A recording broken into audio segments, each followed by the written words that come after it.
Welcome to the Metal Mixtape here on KSQ 89.5 FM Ashland, Oregon, 94.1 FM Medford, Oregon, streaming line on kskq.org. It is the boy, it is the Don, DJ Ramo on the line right now. We have one of the most powerful singers in existence. He has just destroyed every stage I've seen him on. If you want to go see somebody who just has pure talent and almost just about pure perfection on his vocals, playing live, go check out Tim Ripper Owens. Tim, how's it going, my friend? Good. That was quite the lead up. I was worried it wasn't going to be me you're interviewing. So I was like, oh, no. No, man. No, dude. You know what? I am, I know a lot of times us journalists will get interviews and stuff, but it's really cool getting an interview with somebody I really admire, man. Your vocals are, I've been doing vocals for 20 years. And I've always been a huge fan of explosive vocals. It's just explosive range, man, and just your whole life story and everything you've been through. This is actually my second time interviewing you, so I'm really excited that we get to talk about the new album, The Sinner Rides Again, which is absolutely insane. I listened to it twice last night. So when I listen to the entire album, what I do, I write a big sheet of notes. You can't really see it on my camera. But I always, because I feel like when you listen to the song the first time, you get your first perspective, but I don't really think until like your second or third listen, you really get to engrave what you guys did on this album. And dude, and what I love about this album is that not only does it like represent a lot of like old school heavy metal roots, but it kills right now. It's a very modern like heavy metal album that is just like. A lot of times when I was listening to this album, I thought it was just like way. I don't like using this word a whole lot, but it was like brutal. There's a lot of brutal sections in it where it would just punch you in your face. But at the same time, you also had amazing, massive buildups like in "Wash Away Your Sins." The Sinner Rise Again is probably my favorite song on this album, and One More Shot. But the thing is, it's like. For every type of heavy metal fan, I easily recommend this album, top to bottom. And I really love how you guys structured the album. And yeah, man, I just think it's sick. Thank you. Hey, last time we did an interview, didn't you have some friends with you or something like that when we did? Didn't you have more people with you last time? Yeah. I had my co-host, Captain Manhattan. Yeah. Where the hell's he at? So the captain is like, okay, so normally the last time we did an interview, we both had to request time off work to talk to Doro, and right now he's stuck at work. They wouldn't give him the time off. Well, that's all right. You could tell him I said hello then, and we missed him. Sweet, man. Hey, you're gonna make his whole day, man. He's had a hard week. He lost one of his cats this week, and he's been kind of like not feeling well. So that's gonna make it. That's gonna make his day, Tim. Good. Well, hopefully he'll feel better. No, absolutely, man. So on The Sinner Rides Again, one of the things I wrote down specifically on here is like how the songwriting is so great because the thing is, it's like you wouldn't sound. I mean, you sound powerful regardless of what band you're in, but the thing is, it's like KK's writing in this is so sick, and I think it still like stands the test of times with like other modern guitar players that are writing maybe like in the similar genre. Like when you guys are going into the studio, does it ever amaze you some of the ideas that KK comes down with or the songwriting process? And and what is the songwriting like? Because the thing is, it's like I feel like since KK's Priest has been going on, that the everybody's just been progressing more and more. Like what is your guys' motive and how do you guys structure these songs live and just everybody in the room? Yeah, I think a big thing is I'm always amazed with KK's writing. I mean, this record's so good, it's so well put together, and it's got so many different elements from classic metal to thrashy parts to just heavy. And the changes in the song don't sound like they're changes just to try to be changes. They sound like it just was written for a reason. All the changes go for a reason, And It's the great thing about it too is it's not manufactured.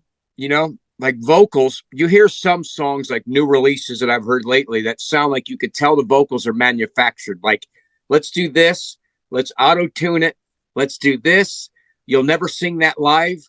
Let's do this, and the whole song is thrown together where people. This is I recorded everything sitting right here where I'm talking to you. I recorded everything with this mic sitting in this Wow. chair, and I pieced it right together. There's no auto tune, there's no manufacturing it.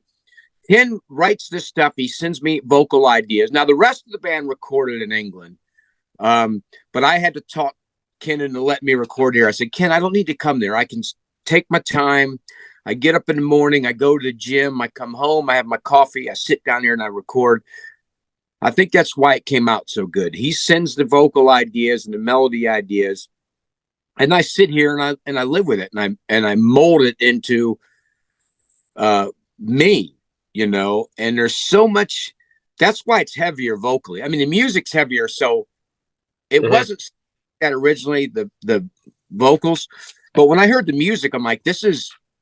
I can attack this stuff. I mean, I can have. There's so much light and shade on this. So how I did it was I would send him when I do my vocals, like the main verses might have one vocal line. Usually I do two, but this one I tried to be different, just give one vocal line for the main verse.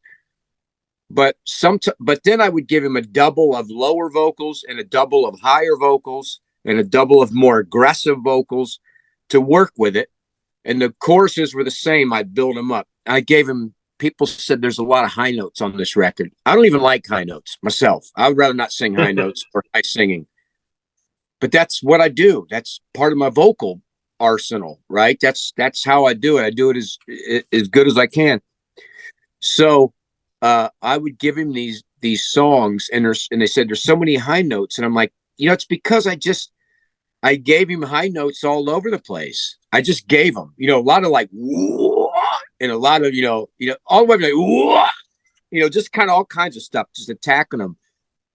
And it's because I sat here and was able to sing in characters, and the music, what he gives me lets me do that, and I know he was happy. When I tell people I sat in the chair and recorded this record, and again, everything you hear on this record, I can sing live. I'm Oh so yeah, I sick. know. I'm so sick of watching singers, and I don't care. I'm 56, so I've seen singers in their 50s that still couldn't do it. I'm so sick of watching singers. I know they can do it, but they change their songs. They lower it. They make new melodies, and they hit a high note for a second, and it's like, dude, sing what you wrote. Sing what you wrote. I understand it gets tougher, but I can sing Sermons of the Sinner. And these songs, the KK's Priest songs, are harder to sing than the classic Priest songs, except maybe Metal Meltdown. But I pride myself on whatever I did in the studio, I can do live. And listen, we open out of the gate with Hellfire Thunderbolt. And if anybody's heard it from these concerts, it goes Hellfire Thunderbolt into One More Shot at Glory, and they sound like the record, close to the record. And that's the other thing about doing these vocals. 1 minute I want to be aggressive, 1 minute I want to be high and clean, I want to be soft and beautiful, but I can do all that live, and it kind of, these songs are great to do live, man. I love doing these ones even better than the first record. One More Shot at Glory, Reap the Whirlwind, Strike of the Viper.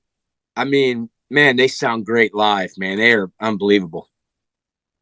No, and you know what's crazy is that before you even said that whole comment, I was actually going to make that comment because a lot of times when you're watching bands live, especially like the big vocalists out there, that a lot of times they'll put the mic out to have like the crowd singing the chorus. Sometimes they'll cut out an entire huge scream intro. Yeah. But the thing is, it's like, what do you think singers do wrong that hinders your voice like that? Or do you think it's just like people just like write stuff past like their talent to be able to sustain all that. Because like you were saying, you're 56 and you're actually still murdering it. And I know there's a lot of singers out there that can still murder at a super high level. Doesn't matter how much, you know, I know, like we were saying, you know, it gets harder. But what do you think happens to vocalists? Like, is it because they're not warming up enough? Are they not having like a good enough diet? Like, what do you think screws them up? Because, like, no, you're absolutely right. I was just watching a bunch of your live performances last night, and you don't skip a beat. No, listen, I don't warm up. It really starts with are you a good live singer or not, anyways? I mean, some Mm. people can kill it in the studio because they have somebody telling them what to do for 2 months, piecing it together. Again, like I just said, there's songs I've just heard recently that it sounds so manufactured. Not that it's a bad song and it sounds great, but it's like that's not, it doesn't even, it's just like I could just hear where it's pieced and hear where it's auto-tuned, and it's like you're not going to sing it live. There's some singers out there that's never been, they're they're like the best singers in the world, but they're just not great live singers. They don't they're not great live singers at singing what they record in the studio. They're still great live singers. It's just they've changed the version. They've made it their own version to make be able to sing, which is fine, because there's going to be times where I'll have to do that to a song, or I might lower a word, and uh, but I try to stick to it. I mean, you would see singers like Ronnie Dio. He would sing it. He wasn't going off. If he changed the version, he probably made it harder. I mean, he would sing it live. Some singers, you know, I think they've been. I mean, I record everything to the top of my ability, and I always struggle with my material. Like when I tour solo, it's pretty Yep, easy. for sure. It's not. It's pretty easy tours. It's okay tours for me because I'm doing my own stuff. But when my rest comes, when I get to sing some of the classic Priest songs, and I imagine it's the same, like even with Rob when he gets to sing "Breaking the Law" and "Metal Gods," and I mean those things are like, anybody could sing them. It's so easy, and it's a break. But this tour, you open up with Hellfire, Thunderbolt, One More Shot of Glory, The Ripper. I'm doing, Nightcrawler with Nightcrawler's easy, Burning Hell, easy.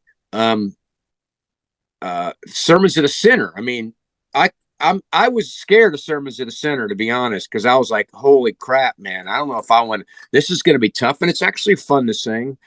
I think all singers should be recording to the top of their ability. So my songs are always harder, and that's why. But some singers just can't reproduce it.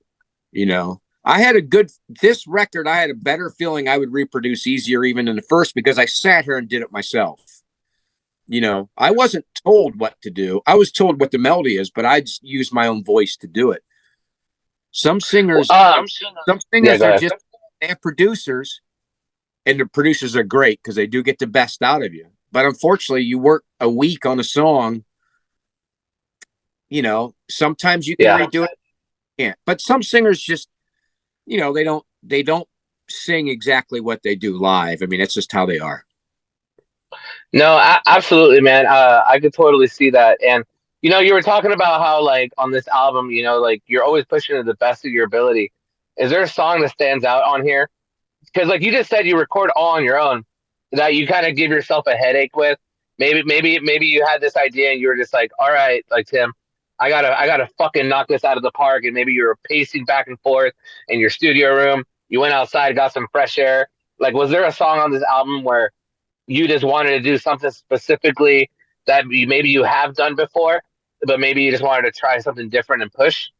Well, I think I had a tougher time with my solo EP than I did with this, because my Yep. solo EP I recorded in a higher natural range. So Oh, okay. they're definitely harder to sing live. They're the hardest songs I've ever sang live. And I wrote the damn thing. So, this record had more character, and it used those vocals as well. It has a lot of ups and downs and light and shade. I think songs like "Wash Away Your Sins," because it's got so much depth. Oh, I love it, man. Oh yeah, like you guys literally had almost like a 2 minute build up before it just punched you right in your face. Yeah, and the verses are my favorite. I mean, You got the head of the demon. It's just great. And then you have Reap of the Whirlwind, which actually is upper natural voice, Reap the Whirlwind. But I don't think there was any. When I did the opening track, what's funny is I recorded it higher natural voice, and the high singing, that's the main verse now, that's the only verse, was actually the backup. That was my backup singing, the high notes, and then there was a Oh higher wow. natural. Then they just used the high stuff, my backing vocals for the main vocal tracks. Um, I I don't think I'm trying to think back. Um, I don't think there's really anything that that really got that. I mean, I spent a lot of time. I wanted to get the right character. It wasn't necessarily the hardest vocally thing to sing in the world. It was just hard to get the right character out of me. No, okay, no, I totally understand that, man. That's fucking awesome. No, I love this album. The Sinner Rides Again, via Napalm Records, and you guys released 4 videos on this album, and they were all back to back to back to back on the album. When you listen to the album, how do you guys choose your videos? And also, all these videos are just like insanely top tier, where there's just fires, lightning. You're in temples, like who thinks of these music videos for you guys? And how do you determine which ones you guys are kind of release as singles? Uh, Charlie makes these videos. You can go check out at the end of the videos. It says who makes it, and he's amazing. He does all of them. We're going to be shooting a new one now, but I'm going to probably shoot some stuff at home here, and for it because a label wants one more. My favorite video Wow. is Strike. My favorite video is Strike of the Viper, and it's the most basic video, right? It's just live footage, and in us, we recorded first. We recorded, and I love the song "One More Shot at Glory" in the video. I think it's just fantastic. Um, we shot "One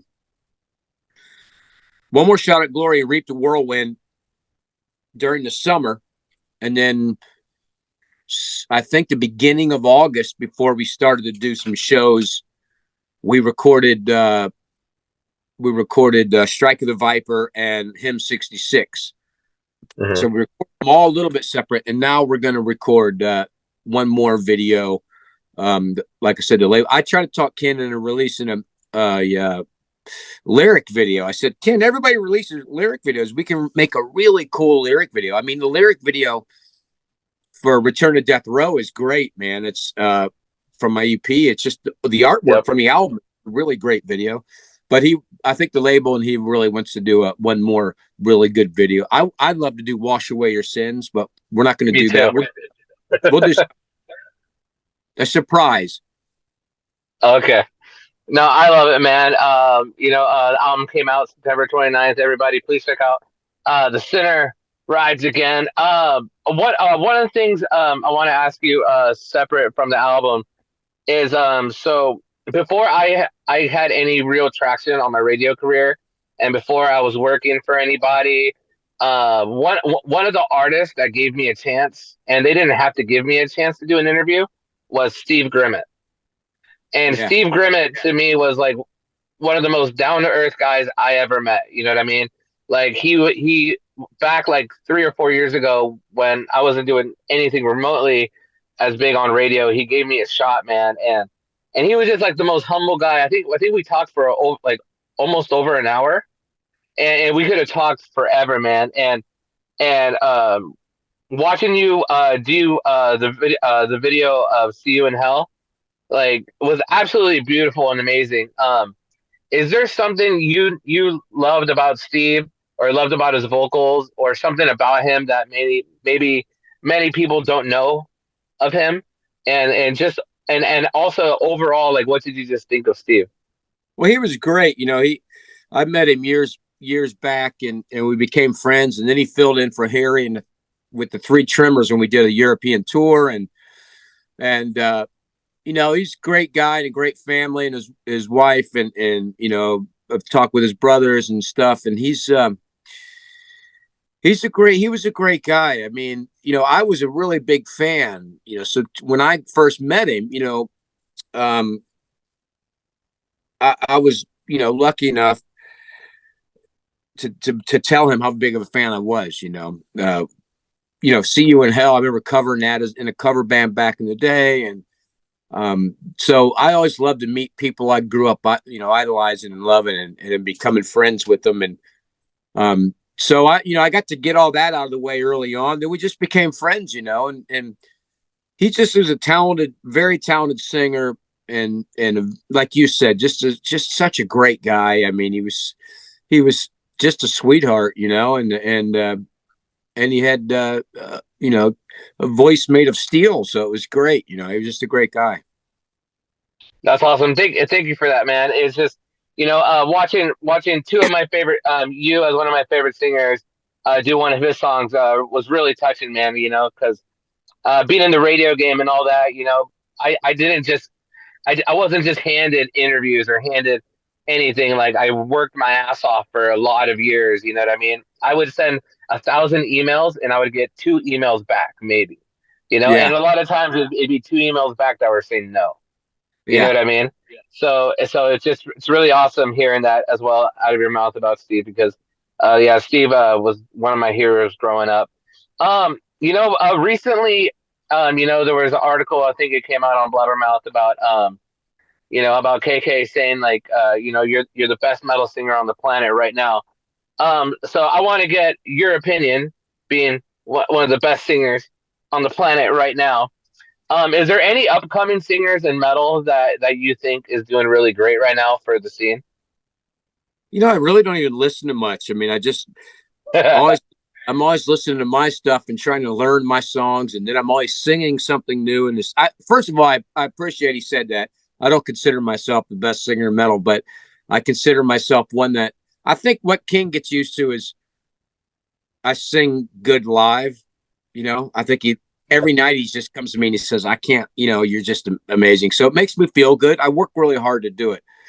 So I work really hard because my goal is to sing good and blow people away. That's my job, and that's all I want to do all the time. It's not always going to happen, but I think Ken sees it and appreciates it. And I'm singing as good now than I've ever sang in my life, really, especially live. But as for singers, I don't really listen to a lot of people. I mean, I just kind of, especially new people. I'm still stuck listening to Ronnie James Dio, and throwing on some Dio or Priest and Maiden and Sabotage and Metal Church, and cranking that up. No, I dig it. No, I totally feel you, man. I just I had to throw that out there. But no, I know when I sing, I try to just be the best I can. I'm nowhere on your level, but but Oh, I love. you're right there with me. I'm gonna record this and wake up to this every morning. But Tim, before I let you go, can I ask you 3 random questions? Yes. Okay, what is one thing that you're really good at that your fans wouldn't expect you're good at that has nothing to do with music? What I'm really good at. I'm not really good at anything. Uh, I can golf okay. I like it. I'm better than KK. He's not going to say that, but I know I can beat. No, we haven't golfed in 20 years. No, but I'm not that good. I'm not as good as Nico. Nico's better. Um,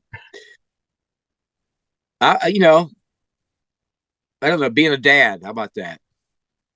I love it. I love it. What is the biggest catastrophic failure you've ever had on stage, as far as like musical equipment, lights going out, barricades breaking down, somebody punching security? What is the craziest story you've had where a show just went to shit? I've had a bunch of little things. I had a guy one time, I was doing Hail, the band Hail, and we were in like Poland as my birthday. And some guy just grabbed my leg and just bit it as hard as he could. And he was excited. So I was going to get him thrown out. And I said, everybody get him and get him out and kick his ass. Get him. And then I realized I looked and I thought, man, I don't know if he was quite right. I think something just I was alarmed a little bit that he wasn't quite right. So I said, everybody stop and let him stay, and he's fine. I tell you what, a big thing that happened to me was I lost my voice on the second Judas Priest show in Europe. And back then I was really, well, I still am, I don't leave my hotel room. I drink water. I don't talk during show days, and I don't show up till the end. But I used to go to the steam room and swim in the second show, I just totally lost my voice on stage. I mean, just for no reason. And I'll never forget it. And I remember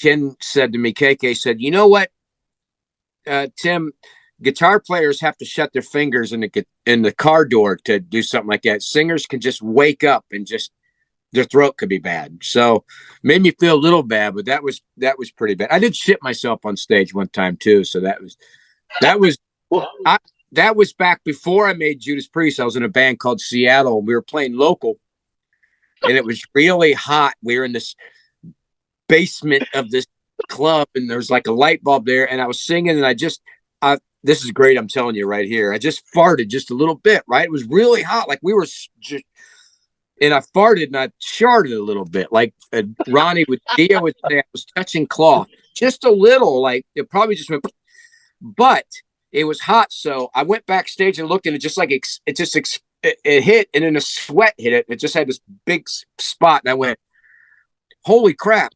So I wrapped my flannel shirt around me and I went out and sang, and then I ran home and showered. But I remember this towel, I cleaned my butt and threw it behind this shelf thing. And a year later, I was priest, and I went and watched my buddies there, and I sat in and sang a song, and we pulled that shelf back, and that towel was still sitting back there. Oh my God. And I said, man, there could be a fan that might want my shit towel. I don't know about that. So it was right, man. It was pretty great. Pretty funny. It was pretty funny. I never forget it. And I remember this girl out in the crowd really liked me. And I thought to myself, what? She like saw me and said something. I'm thinking I shit myself. I'm sorry. Man, I cannot. I didn't say it to her. I just disappeared and went and left. That's awesome, Tim.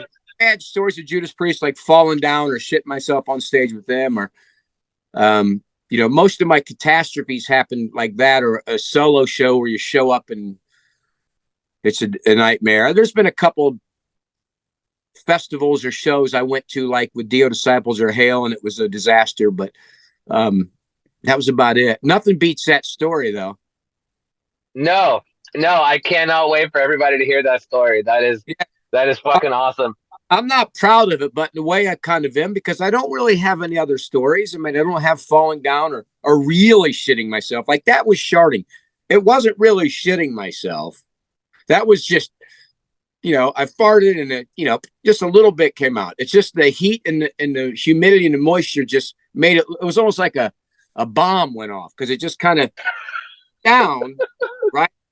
It's like the mushroom cloud, but it's like just a little thing and it just expanded. I guess that's not things 56, but my kids would say, my girlfriend's going to be like, oh, that's not something, I wanted to hear. But my kids are going to be like, they're used to me. They're used to my dadisms and my dad jokes. So they'll be like, there's my dad. Oh, I love it, man. I got a couple kiddos myself, so I fucking love that. Everybody, we've been talking to Tim Ripper Owens. The new album, The Sinner Writes Again. Absolutely brutal. KK's Priest, man. Thank you so much for being on the Metal Mixtape. Once again, I'm going to screenshot this really quick for a selfie. You ready? Yeah. All right, let's see. 1, 2. Got it. All right, Tim. And hey, listen, everybody needs to, am I still on? Hell yeah, you're still on. Well, everybody needs to go to YouTube. We got the 4 videos that you talked about on YouTube. Go to all my sites, KK's Priest site, and all mine, Tim Ripper Owens Official on Facebook and Instagram and Twitter or X. And then also, I have 2 videos from a solo EP, Return to Death Row. Got Return to Death Row and Embattled, and hopefully I'll have a new video out for Silent Cage pretty soon if Jamie ever does it. But that stuff's out there too. So check it all out. Sounds good, brother. Thank you so much, Tim. I can't wait to share this to the whole world. I'm airing it this Thursday on my 300th interview anniversary. So thank you so much. I appreciate you, and I'm gonna tell Josh that you said hi. Tell him. You got it. All right, later, brother. All right, Omar. All right, buddy. We'll see you. Bye.